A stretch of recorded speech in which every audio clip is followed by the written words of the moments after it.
So, just like Jim Thorne earlier in the show, my next guest says that AI has got to be viewed differently, folks. I'm going to bring in Tom Hulick, CEO, Managing Partner, Strategy Asset Manager.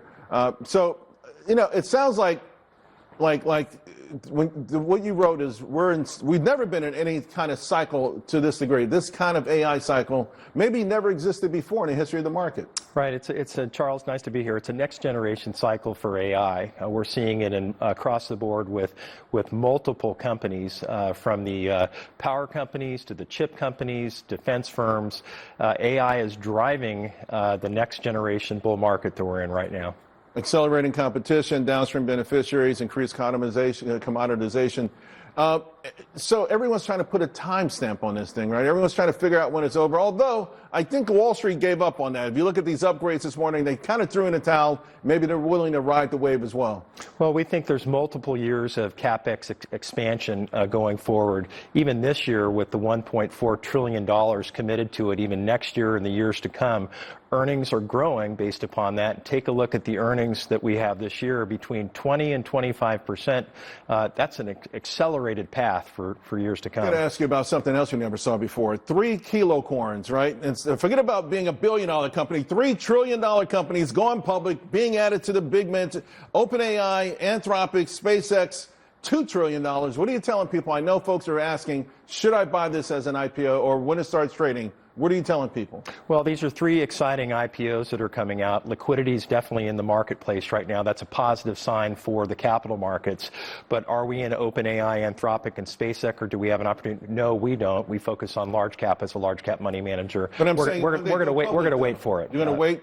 So you're not sure if you would buy it on the first day of trading? I would not buy it on the first day of trading, but in my portfolio management team, and I wouldn't do it either.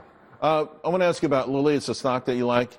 It's been making a really nice move. Now, a lot of folks are talking about the acquisitions they made, but they also had a big breakthrough on gene editing. Stock had pulled back a lot. I'm not sure even why. It's going back near double top right now. You like it here still? Well, Lilly could be the first trillion-dollar pharmaceutical company out there. Right now, they're hovering right around the $900 billion mark. They just made a $4 billion acquisition today of 3 vaccine companies. That's going to that's going to add to their drug pipeline.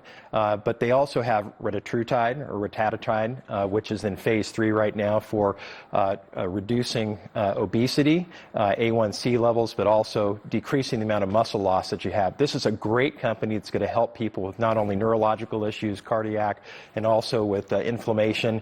On top of that, there are several other phase 1 trials that are out there for Lilly. It's a great company to own in the future. I mean, just the things you're reading, you become so hopeful you actually want to be guarded a little bit what they've been able to achieve.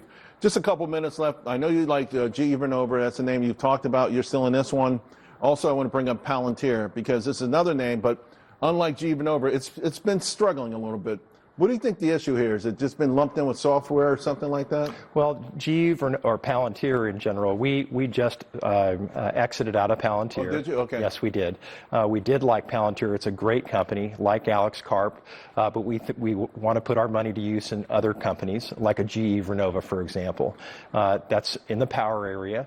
Palantir can drive itself, going forward, but we think that somebody like a JBS or a GE Vernova in the power space will be a nice replacement for that. We've got a minute to go, but I've never heard. I like when I'm stumped. Okay, JBS is a new name for me. What do they do? Right. So JBS is a beef company.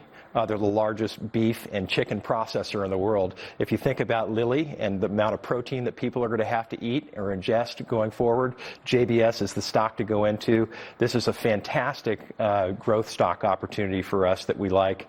And if you tie it into the substack of Eli Lilly, for example, in the pharmaceutical industry and getting healthier, right, JBS is something that's going to benefit from it. So for the most part, that's for investors, it's stay the course. You're pretty happy with definitely stay the course. Where things are going. Multiple earnings expansions out there. We think there's going to be a resolution with the Iran-U.S. war. It sets the stage for a nice year-end. I would stay fully invested. Do you need the Fed to be accommodative here? You do, but I don't think we're going to see another cut this year. That's what the predictions are. Kevin Warsh should do a great job, and that's it. As usual. Tom, good stuff, my man.